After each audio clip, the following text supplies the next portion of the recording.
एक comparative chart है हमारे पास में, जिसके अकॉर्डिंगली मैं आपको थोड़ा सा एनालाइज करा के बता देता हूँ कि प्रोप्राइटरशिप, पार्टनरशिप, 1% कंपनी, एलएलपी और प्राइवेट लिमिटेड कंपनी में क्या क्या विशेषताएं हैं, क्या क्या डिफरेंस है बेसिकली। तो स्टार्ट करते हैं कि रिकमेंडेशन, कि किसके लिए रिकमेंडेड है। जैसे सबसे पहले बात करते हैं सोल प्रोप्राइटरशिप की। प्रोप्राइटरशिप जो है वो स्मॉल ट्रेडर्स और शॉप ओनर्स के लिए रिकमेंडेड है। दूसरे नंबर पे पार्टनरशिप जो है वो ट्रेडिशनल बिजनेस टेम्पररी पीरियड के लिए, मतलब कि थोड़े टाइम के लिए अगर किसी को पार्टनरशिप खोलनी है तो उसके लिए वो बेस्ट ऑप्शन हो सकता है। तीसरे नंबर पे 1% कंपनी जो है वो किसके लिए रिकमेंडेड है, जो कि सोल ओनर बनना चाहता है और अपना कॉर्पोरेट बिजनेस चलाना चाहता है। अब बात करते हैं एलएलपी की, तो एलएलपी के लिए जो कंसल्टिंग सर्विसेज या कोई प्रोफेशनल फर्म खोलना चाहता है वो एलएलपी अपना बना सकता है। ठीक है। प्राइवेट लिमिटेड कंपनी जो है वो स्टार्टअप्स जो हैं या फिर कोई ग्रोइंग कंपनी है जिसको आगे चल के लोन की रिक्वायरमेंट पड़ेगी, एक बड़े इन्वेस्टर की रिक्वायरमेंट पड़ेगी, तो उसके लिए रिकमेंडेड है हमारी प्राइवेट लिमिटेड कंपनी। अब लिमिटेड लायबिलिटी का प्रोटेक्शन जो है हम देखेंगे सोल प्रोप्राइटरशिप में नहीं है, पार्टनरशिप के अंदर नहीं है, 1% कंपनी के अंदर है, लिमिटेड लायबिलिटी पार्टनरशिप के अंदर है और प्राइवेट लिमिटेड के अंदर है। क्या था ये लिमिटेड पार्टनरशिप, लिमिटेड लायबिलिटी का ऑप्शन? भाई कंपनी बर्बाद होने के कगार पे आ गई है तो हमारे ऊपर बात ना है, हम बच्चा है, हमारे को ना देना पड़े अपनी जेब से कुछ, कंपनी भुगते जो भुगते। कुल मिला के बात ये। तीसरी बात करते हैं एंटिटी का क्या स्टेटस होगा। सोल प्रोप्राइटरशिप हमारी इंडिविजुअल बेस है, एक आदमी है तो इंडिविजुअल बेस ही होगा। ठीक है। दूसरा है पार्टनरशिप जो है वो पार्टनर बेस्ड है, यानी कि एक से ज़्यादा बंदे हैं उसके अंदर इन्वॉल्व, तो ऑब्वियसली पार्टनर बेस्ड होगी। 1% कंपनी जो है वो हमारी सिंगल पर्सन कॉर्पोरेट एंटिटी है, मतलब एक आदमी उसके अंदर मालिक है तो वो कॉर्पोरेट आइडेंटिटी यानी कि अलग आदमी हो जाती है कंपनी, तो सिंगल पर्सन कॉर्पोरेट एंटिटी होगी। एलएलपी हमारी कॉर्पोरेट एंटिटी है और प्राइवेट लिमिटेड भी हमारी कॉर्पोरेट एंटिटी है।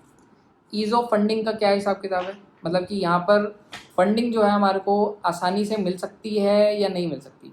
प्रोप्राइटरशिप की बात करें तो यहाँ पर फंडिंग के लिए हमारे को मशक्क़त करनी पड़ सकती है, मतलब कि कोशिश ज़्यादा करनी पड़ेगी, बहुत ज़्यादा मुश्किल है रास्ता फंडिंग रेज करने के लिए। यहाँ पर पार्टनरशिप के अंदर वहाँ पर भी लगभग यही हिसाब किताब है, हमारे को नॉर्मल पार्टनरशिप के अंदर भी काफ़ी मशक्क़त करनी पड़ेगी। 1% कंपनी के अंदर लगभग आप मानकर चलिए जो 1% कंपनी है उसके अंदर कोई भी अपनी फंडिंग देना नहीं चाहता, मतलब वो लगभग वही पार्टनरशिप और प्रोप्राइटरशिप वाला हाल है। ठीक है। फंडिंग के मामले में ओपीसी जो है वो सजेस्टेबल नहीं है। जो एलएलपी है और हमारी प्राइवेट लिमिटेड कंपनी है, तो एलएलपी में पॉसिबल है लेकिन प्रेफरेंस कम ही रहती है एलएलपी को भी। सबसे ज़्यादा जो प्रेफरेंस है, सबसे ज़्यादा जो इन्वेस्टर घुसते हैं वो प्राइवेट लिमिटेड कंपनीज के अंदर ही जाकर आते हैं। आगे चलते हैं, continuity of business beyond owners. जो कंटिन्यूटी है हमारी वो सोल प्रोप्राइटरशिप के अंदर ज़्यादा नहीं है, कंटिन्यूस बेसिस पे नहीं देखा जाता उसको, मतलब कि एक फोर्सिएबल फ्यूचर के लिए नहीं बनी। जैसे कि आप ये समझ लीजिए, आज अगर मैं अपना काम कर रहा हूँ, जिंदा हूँ, तो मैंने अपनी कंपनी बना रखी है, मेरे मरने के बाद में वो कंपनी भी ऑटोमेटिकली डिसॉल्व हो जाती है। मेरे आगे वो कंपनी का नाम तो नहीं चलेगा ना, उसके अंदर ऐसा तो नहीं कि मेरा जो बेटा है या बेटी है वो उसे आगे कंटिन्यू कर ले, ऐसा नहीं है। ये एक फोर्सिएबल फ्यूचर के लिए नहीं जानी जाती। ठीक है। पार्टनरशिप का भी सेम हिसाब किताब है। मान लीजिए 2 पार्टनर हैं, वो मर गए, दोनों ही पार्टनर डिसकंटिन्यू हो गए या दोनों में से एक पार्टनर डिसकंटिन्यू हो गया, तो पार्टनरशिप वहीं पे दी एंड हो जाएगी। अगर हमने पार्टनरशिप के अंदर और पार्टनर जोड़े हुए हैं, मान लीजिए पार्टनरशिप फर्म के अंदर हमने 4 पार्टनर जोड़े हुए हैं, उसमें से 2 व्यक्ति मर गए या 2 व्यक्ति डिसकंटिन्यू हो गए, तो उस 2 बंदों को के साथ में भी पार्टनरशिप चलाई जा सकती है और ये ट्रांसफरेबल भी है कहीं ना कहीं। ठीक है। 1% कंपनी ये जो है हमारी ट्रांसफरेबल है, इसमें हम अपना ओनर जो है चेंज कर सकते हैं एप्लीकेशन के तरीके से। एलएलपी के अंदर भी ये कंटिन्यू चलती रहेगी और हमारी प्राइवेट लिमिटेड कंपनी भी ये कंटिन्यू चलती रहेगी, अपने डायरेक्टर्स हम चेंज कर सकते हैं इजीली। टैक्स एडवांटेजेस की बात करें तो टैक्स मैंने आपको बताया कि जो प्रोप्राइटरशिप है उसके अंदर बहुत कम है, मतलब कि जैसे हमने एक एग्जांपल लिया 5 लाख रुपए के ऊपर, तो टैक्स जो है उसके ऊपर 0 आएगा।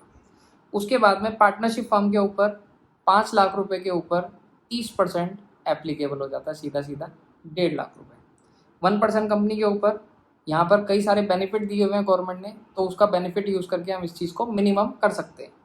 एलएलपी के अंदर यहाँ पर भी काफ़ी एफिशिएंट वे में हम ले सकते हैं, लेकिन आप ये मान के चलिए कि 30% का टैक्स आ ही जाता है कहीं ना कहीं एलएलपी के अंदर।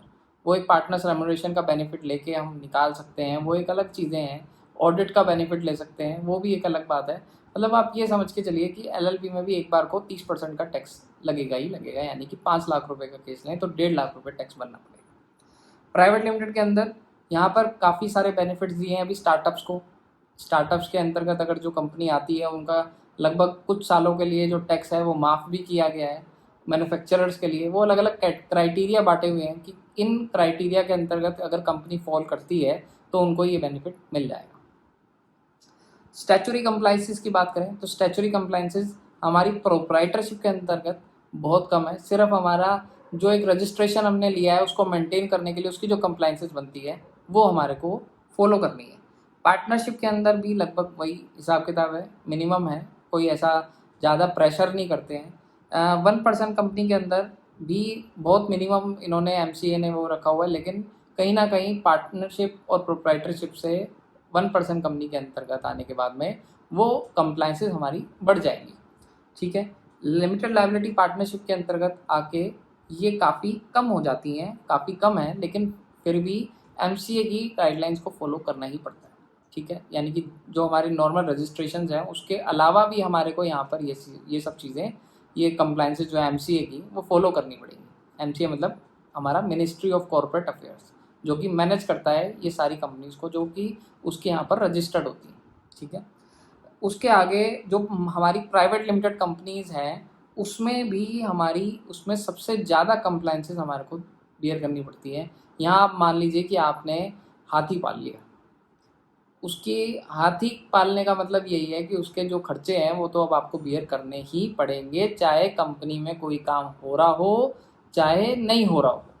आपको ऑडिटर अपॉइंट करना है तो करना पड़ेगा, MCA के फार्म भरने हैं तो भरने पड़ेंगे। तो यानी कि प्राइवेट लिमिटेड कंपनी आपको तभी चूज़ करनी है जब आप उसके लिए तैयार हो, उसके खर्चे देने के लिए तैयार हो।